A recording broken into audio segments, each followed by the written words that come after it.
제가 지금 발표 드리는 내용을 다 듣고 나시면 세 가지 주제가 아마 머리에 남으실 겁니다.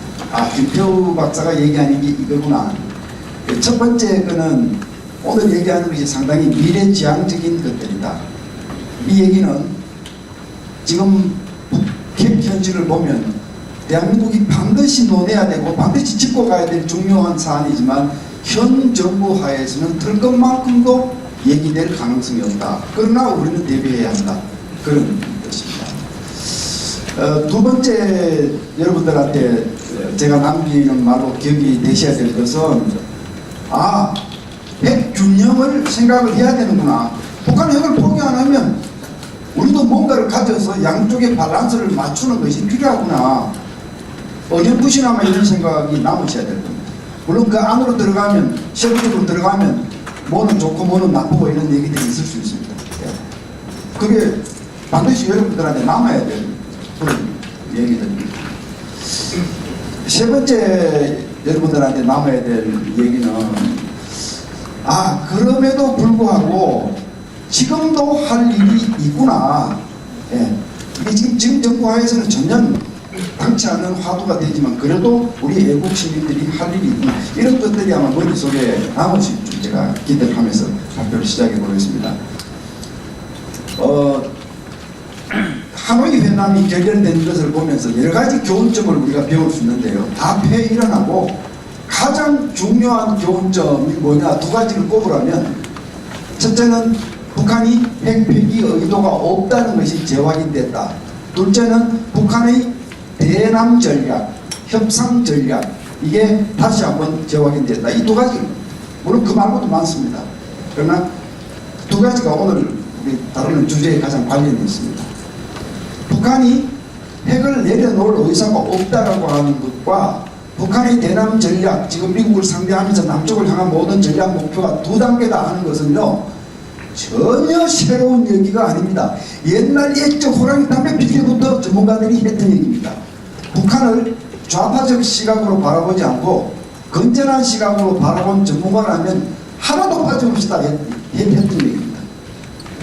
그러면 북한이 핵을 포기할 의사가 없다는 이유는 너무너무 많은데요. 북한 체제를 연구해봐도 그렇고 북한의 권력 세습제라는 것을 봐도 그렇고 그 사람들이 그거 놓으면 권력 유지가 안 될 수 있다는 거, 미국에 대한 적대감 모든 걸 감안했을 때 이건 옛날부터 나와 있던 결론인데 이번에 다시 한번 확인할 수 있다. 제가 여기에 적어놓은 것들은요,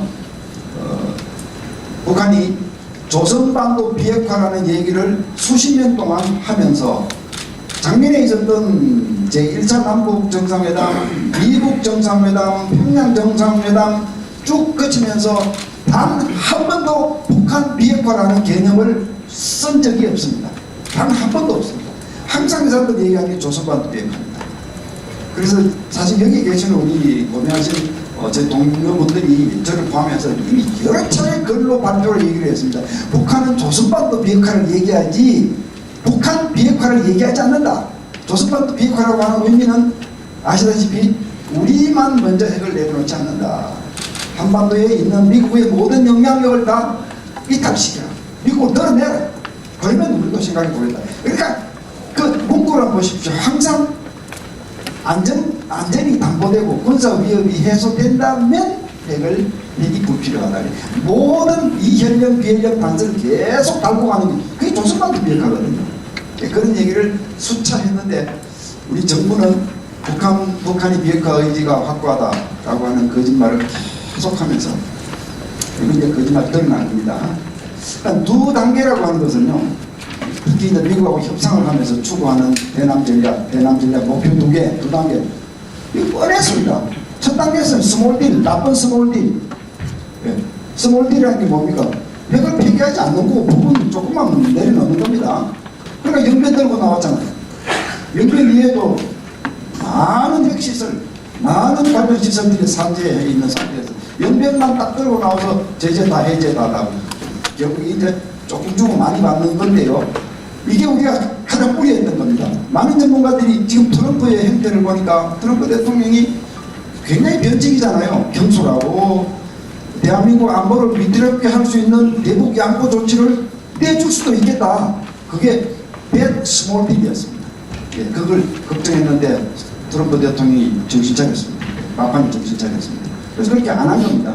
첫 단계에서는 바로 스몰 딜을 통해서 자기들이 가진 핵 부분의 일부분만 양보하고 여전히 핵 보유국 상태를 유지하면서 많은 것을 얻어내는 것. 이게 1단계고 2단계에 가면요. 한미동맹 해체, 주한미군 철수, 그렇게 해서 정강 통일 여건을 조성하는 것. 이 땅에 동맹이 있고 미군이 있는 한 아무것도 되지 않는다는 건 북한이 70년 동안 느껴왔던 겁니다. 그러니까 대남 전략의 모든 관건을 어떻게 하면 미국을 한반도에서 이탈시키느냐. 그게 포커스를 맞춰져 있습니다. 이거 북한 연구하는 사람 치고 모르는 사람 누가 있습니까? 좌파 학자들만 엉뚱한 소리 하지. 이거 다 아는 사실이에요. 예? 이번 전략을 회담 통해서 이 두 단계가 확실히 드러났다는 거죠. 자, 이제 오늘 주제로 들어가 보면요. 그러면 북한이 핵을 포기할 가능성이 보이지 않는 이 시점에서 우리는 어떻게 핵 균형을 유지해야 하느냐, 핵 균형을 보완해야 하느냐. 억제겠죠, 억제. 북한이 핵 무기를 사용하거나 핵 위협을 사용하거나 핵무기를 사용하는 것을 하지 못하게 사전에 억제하는 방안을 찾을 수밖에 없다. 억제하는 방법에는 전략가들이 여러 가지를 얘기하지만 그 중에 가장 첫 출발은 엉징이었습니다. 엉징. 그러니까 네가 나 때리면 나도 너 때릴 거야 라고 하는 엉징. 이게 사실은 군사 전략가들 사이에서도요 약간 혼란이 있는 것이 억제는 행동을 하지 못하게 말리는 것이고 엉징은 상대가 나쁜 행동을 했을 때 그 이후에 일어나는 행동이기 때문에 억제와 엉징을 구분해서 얘기하는 사람들이 많은데 저는 그렇게 하면 안 된다고 늘 주장하고 있습니다.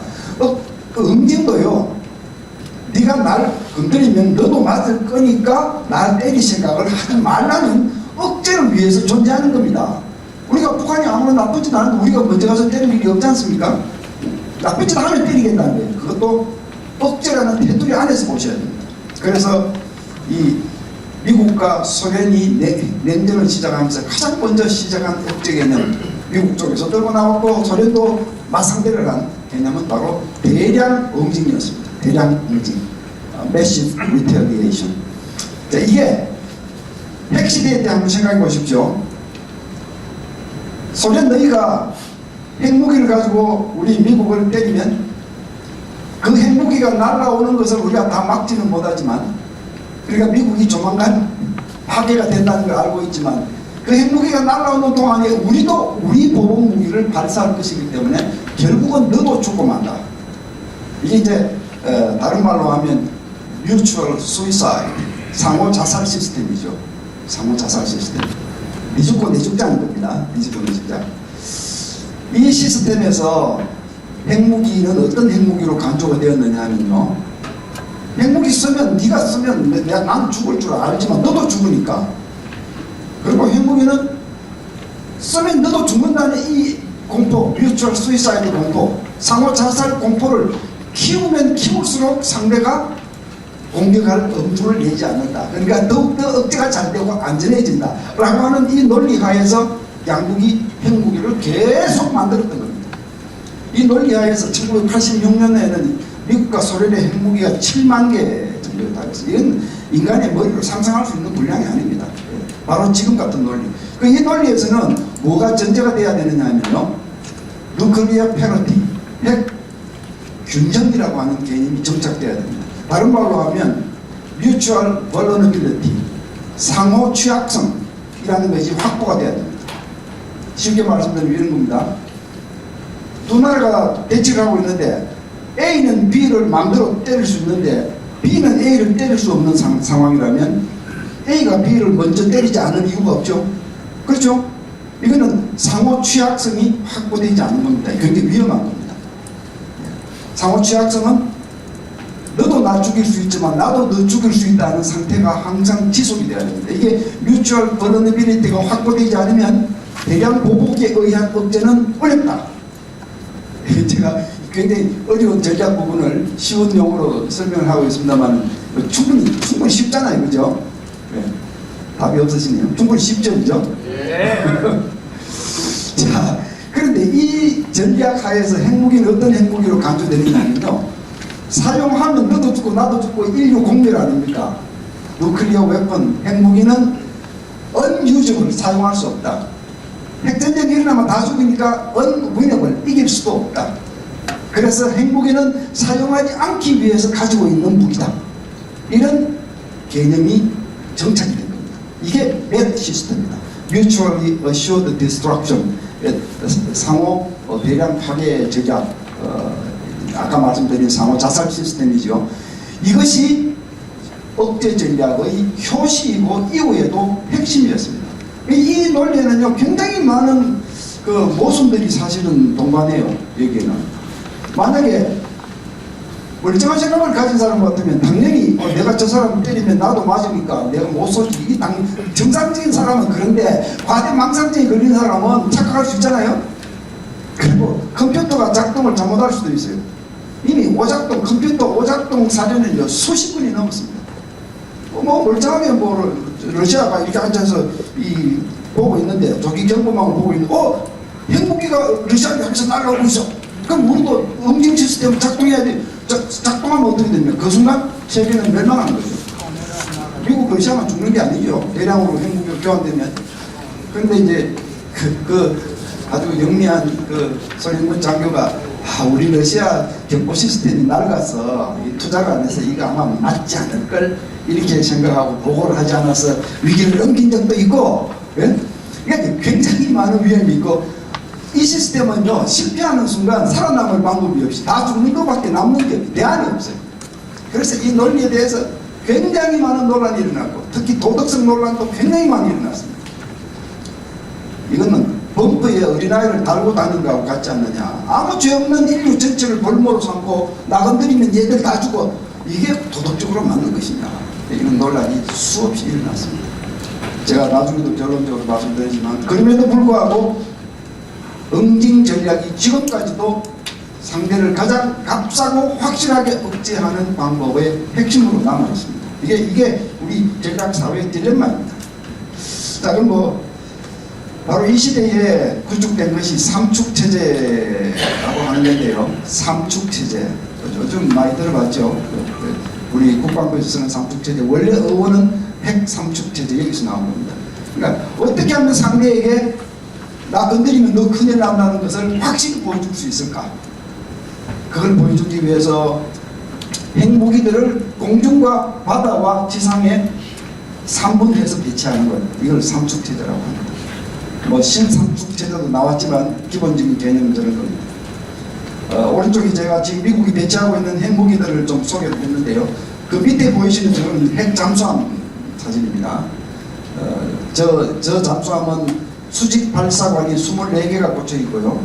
그 24개 발사관에 미사일이 하나씩 꽂히면 그 미사일 꼭대기에는 핵탄두가 최대 10개까지 다 탄두로 장착이 될 수 있습니다. 그러니까 이론적으로 얘기하면 핵잠수함 한 대가 240개의 핵탄두를 전 세계에 다 날려보낼 수 있습니다.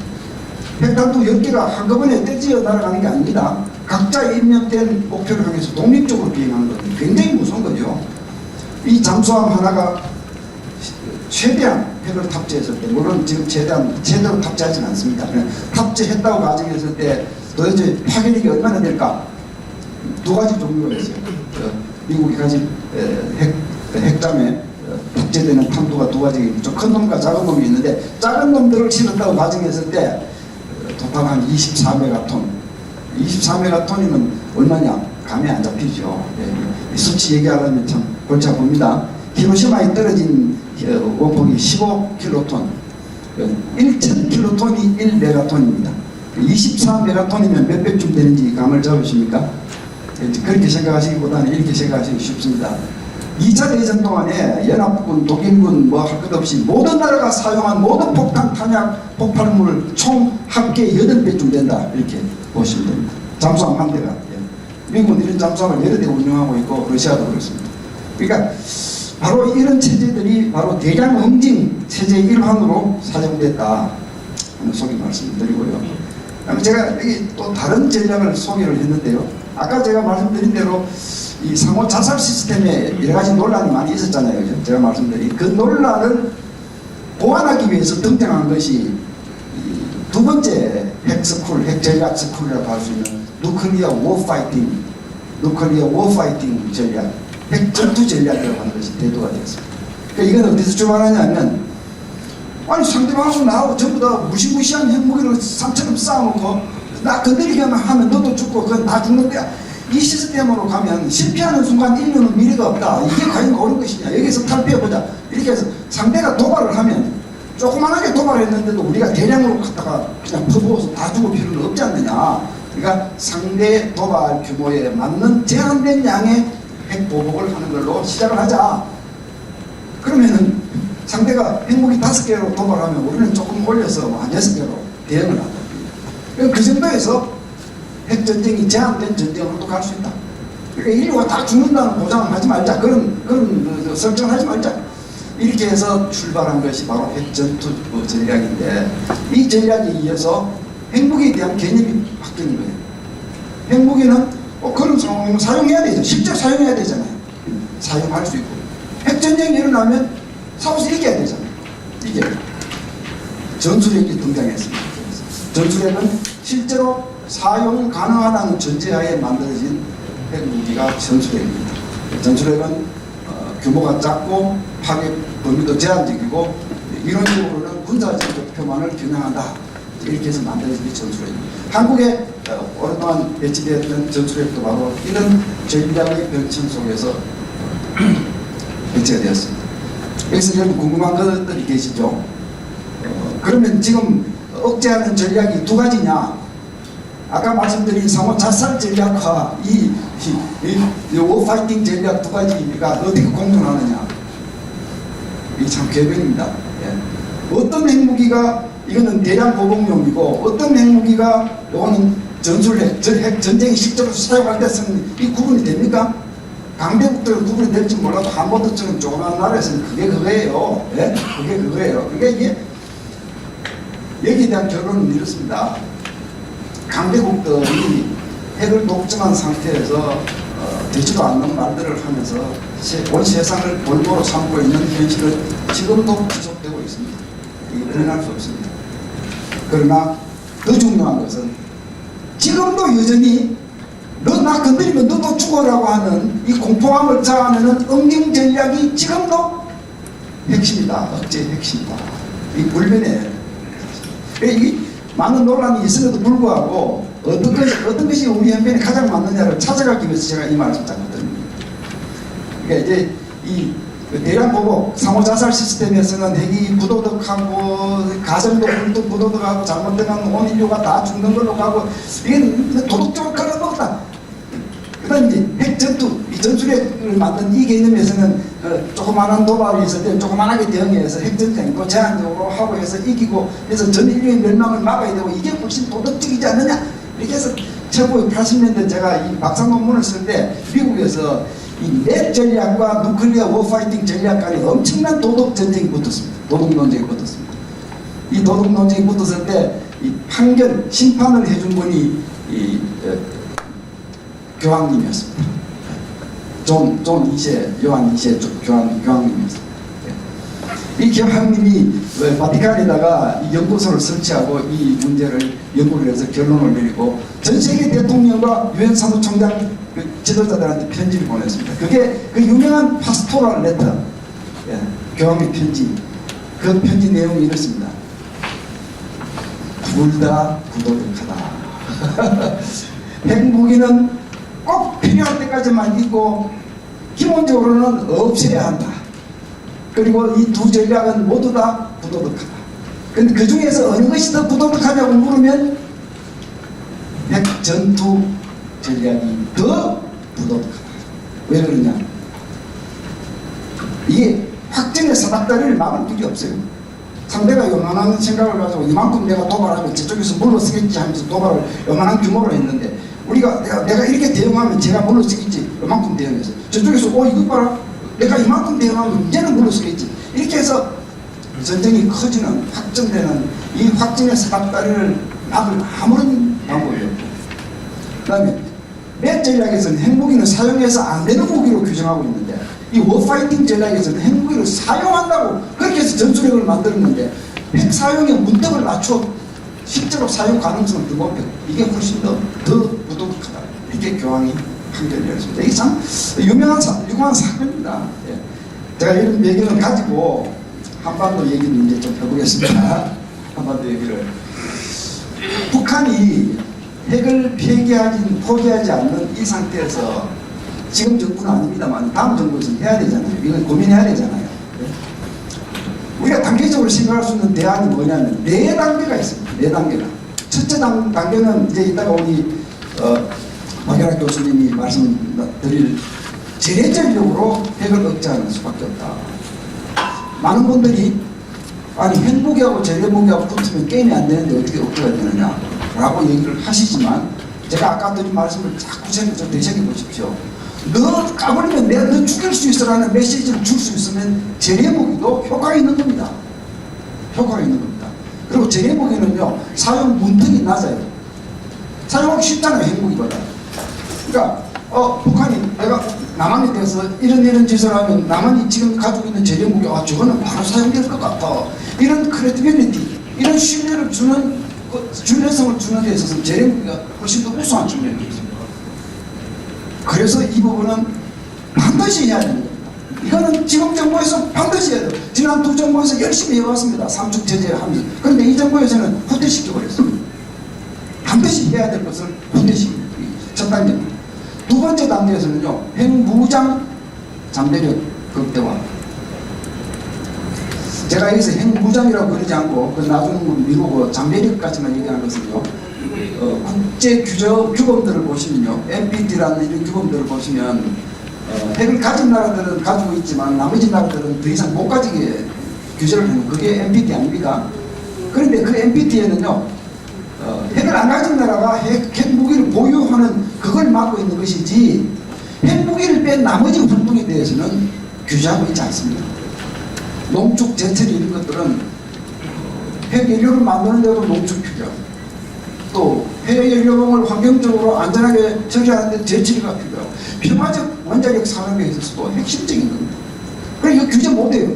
그런데 이거는 핵무기를 만드는 데도 이 과정을 거쳐야 돼요. 바로 듀얼 퍼포스, 약 2종 용도를 가진 그런 시설들이죠. 이거는 국제법에서 법으로 금지할 수는 없습니다. 만약 이게 핵무기로 가는 길이기 때문에 금지한다 그러면 백화점에 등산칼 이거 왜 어떻게 팝니까? 청산칼이 어떻게 사용합니까? 등산칼은 식칼, 우리 와이프가 들면 참 나 살려먹긴 멀리 살리는 도구지만 강도가 들면 무기는 이렇게 이종적인 용도를 가진 물건들은 그냥 씌워셨어요. 이거 다 금지 못 하잖아요. 그래서 저는 박사학위를 받고 와서 한국에 와서부터 북한 핵 문제가 시작되는 걸 보면서 대한민국이 이거는 해야 한다. 핵무장을 하면 맞아 죽는다. 강대국들한테 맞아 죽는다. 근데 참 아이러니컬하게도요. 제가 한 10분 남았습니다. 제가 사실은 이 핵 공부를 하러 갈 때는 대한민국 핵무장을 시키고 싶어서 그때 젊은 오기가 발동해서 직장 집어넣고 갔어요. 그런데 박사학위를 받고 오면서 생각이 바뀐 게 약소국이 핵무기를 갖겠다고 설치는 순간 동맹도 없고 아무것도 없어요. 다 두껍게 맞고요. 외교, 경제 다 봉쇄당하고 대한민국 살아남지도 못해요. 제가 그 현실을 제가 공부하면서 배웠기 때문에 목표를 제가 낮춘 거예요. 사실은. 핵무장을 얘기하지는 말자. 그러나 핵무장 잠재력까지는 하자. 그래서 국제법으로 이걸 금지를 못하니까 강대국들이 외교적 압력으로 내셔널 파워로 압력을 가하는 거예요. 사실 미국 압력 때문에 우리 농축 제철이 포기한 거잖아요. NPT 때문에 포기한 게 아니에요. 근데 이 두 번째 단계 이거 반드시 해야 한다. 지금까지 못했고 과거 보수 정부도 안 했어요. 못했어요. 미국 눈치 보면서. 다음 정부에서는 반드시 해야 합니다. 세 번째, 핵우산 강화. 핵우산이라는 개념이 뭡니까? 일종의 상호자살 대량 응징입니다. 일종의 대량 응징입니다. 북한이 미국을 건드리면 미국이 너도 죽이겠다. 이게 미국의 기본 억제 개념인데 이 개념을 동맹국에도 확대 적용한 겁니다. 확대 적용한 것이 바로 핵우산입니다. 너가 내 친구 한국을 때리면 핵무기를 때리면 내가 맞은 것처럼 생각하고 내가 너를 조져주겠다. 미국이 자국에 대해서 적용하고 있는 핵 억제 개념을 동맹국에 확대 적용했다고 해서 이것을 Extended Deterrence, 확대 억제라고 부르는 것이죠. 이 해구사안이 더 강해야 되겠다. 그 한미 동맹조약에 해구산 조약 내용이 들어있다고 여러분들 생각하시죠? 우리 조약에 해구산은 없습니다. 네, 없습니다. 동맹이 튼튼하다는 건강성 때문에 그렇게 믿고 있는 겁니다. 동맹이 나빠지면 해구산도 희미해질 수 있습니다.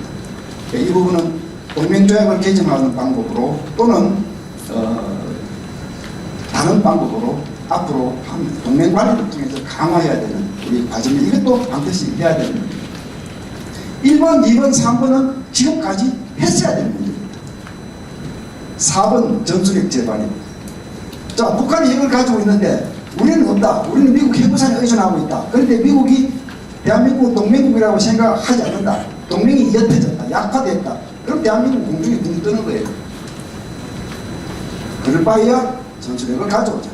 전술핵 가져와서 이건 비록 미국 무기지만 일단 한반도의 균형을 맞추자. 이게 이제 다음 단계 생각할 수 있는 것이고, 마지막 단계 생각할 수 있는 것이 야 이제 믿을 놈 없다. 우리가 핵무장 해야 되겠다. 독자 대 핵무장.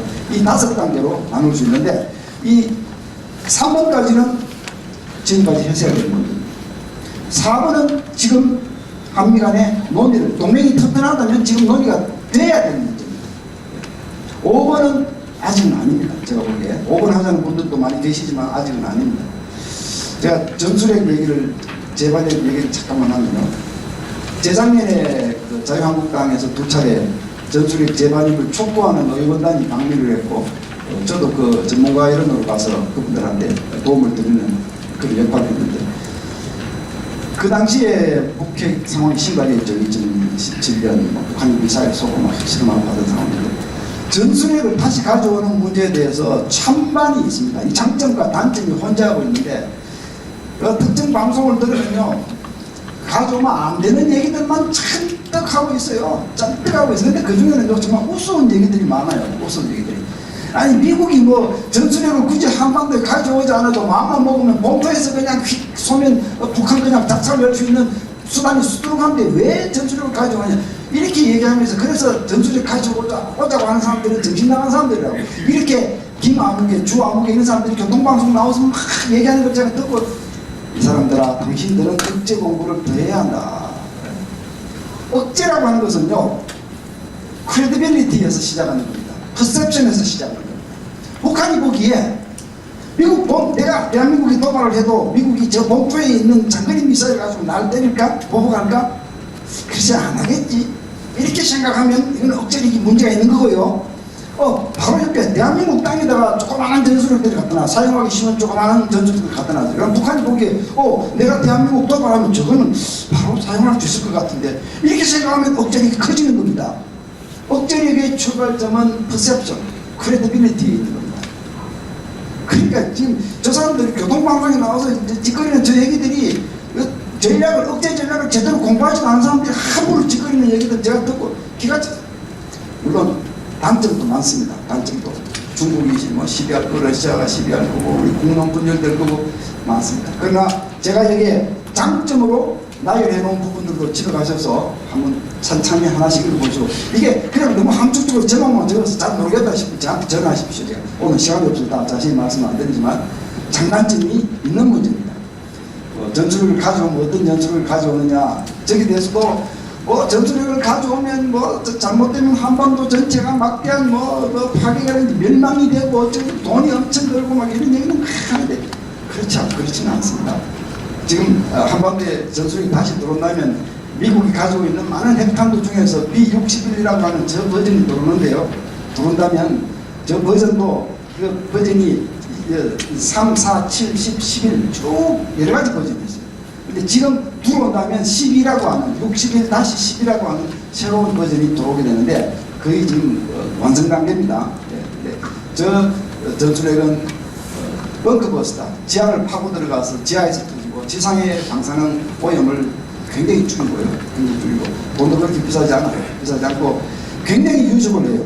많은 비행기들이 장착될 수가 있어요. 한국이 가지고 있는 F-15, F-16 또 지금 들여오고 있는 F-35 전부 다 장착이 가능합니다. 저런 무기들이 만약에 전술핵 재배치 문제가 본격화 된다면 B-60-11을 가지고 얘기를 할 필요는 전술핵 재반임의 가장 큰 장점은요, 장단점이 많지만 가장 큰 장점은 굳이 미국이 허락하지 않고 동의하지 않아서 못 가져오더라도 북한이 정말 이런 식으로 핵을 포기 안 하면 우리 전술핵 재반임을 심각하게 검토할 수밖에 없어라고 하는 한미 간의 동맹 차원의 논의가 시작되는 것 자체만으로도 북한을 뜨끔하게 만들고 중국을 뜨끔하게 만들어서 외교적 협상력을 발휘합니다. 예, 그게 최대 장점입니다. 논의를 시작 안 할 이유는 없다는 거죠. 예.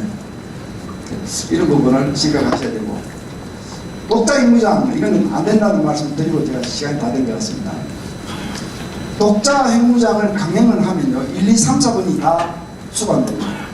대한민국 안에 많은 국민분들이 일어나고, 첫째. 둘째, 이 경제 제재, 외교 고립, 이게 북한 같은 나라는 문 걸어 잠그고 사는 나라이기 때문에 버티지만요, 대한민국은 무역 교역 안 하고 문 닫히면 우리 번영은 일순간 다 없어지는 겁니다. 그러니까 감당하기가 참 어렵다는 거죠. 세 번째, 중국과 러시아 반발. 중국이 20년 전 중국 아닙니다. 아마 대한민국 죽일듯이 알게 될 겁니다. 우리도 이 정도 참 국력 가지고 유럽에 위치를 했으면 괜찮은 나라가 될 텐데, 정말 우리 조상들이 더러운 데 장소를 잡아가지고 세계에서 제일 군사력이 막강한 나라들 사이에 딱 그냥 우리, 그러니까 중국 러시아가 죽기 살기를 각오하고 대한민국을 괴롭히면 정말 우리 참 감당하기 어려운 부분이 있습니다. 네 번째는 동맹이 파탄된다는 거예요. 동맹이. 자, 여기서 말이죠. 제가 결론을 내렸습니다. 지금 우리가 독자 핵무장을 주장하는 것은 필요하지만 적어도 대통령 대선 후보군에 속하는 비중 있는 정치인들은 이런 얘기를 하면 안 돼요. 핵무장하자는 얘기가 일반 학자들이나 국민들 사이에 나오지 않는다는 그 국가 자존심상 그것도 맞지 않아요. 이게 잘 컨트롤되는 어떤 하모니를 이루어서 이 주장이 나와야 되고, 실제 정책 결정자들은 이 네 가지를 감안한다면 독자 핵무장을 결행했으면 안 돼요. 그 대신 정말로 막판에 가면, 정말로 이거 아니면 살 길이 없다고 생각하면 핵무장이라고 하는 선을 건너뛸 수 있는 핵무장 잠재, 제가 2번에서 말씀드린 그거는 충실히 하고 있어야 한다. 예외가 있습니다. 예외. 이 네 가지 중에서요, 동맹 파탄이 수반되지 않는 핵무장을 할 수 있습니다. 할 수 있습니다. 제가 사실은 제 개인적으로는 재작년에 미국 갔을 때도 그랬고, 작년에 갔을 때도 그랬고, 올해 가서 제가 또 이런 얘기를 할 겁니다. 미국 정부나 전문가들한테 제가 하는 얘기 메시지가 있습니다. 늘 하는 메시지. 미국도 지금 현재의 반확산 정책을 바꿀 필요가 있다. 지금 반확산 정책이라고 하는 것은요, 일본, 한국 동맹국들한테는 내가 핵 우산을 제공해서 너희를 보호한다. 그러니 너희들이 직접 핵무장을 할 생각은 하지 마라. 이게 미국의 반확산 정책이거든요.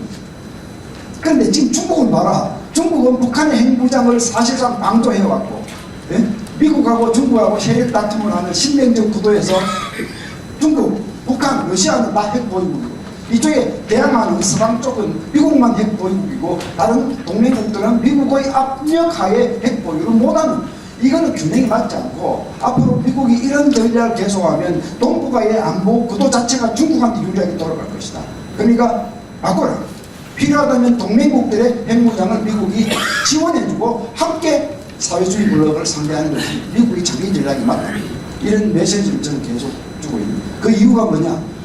한국이 정말로 필요하면 이 동맹 파탄이라고 하는 네 번째 이 부작용을 회피하고 핵무장기를 갈 수 있는 길을 열겠다. 이런 생각을 가지고 저는 계속 그런 주장을 하고 있습니다. 나머지 주장도 또 있습니다만은 30분이 끝내지 않으면 큰일 날 것 같아서 마치겠습니다. 감사합니다.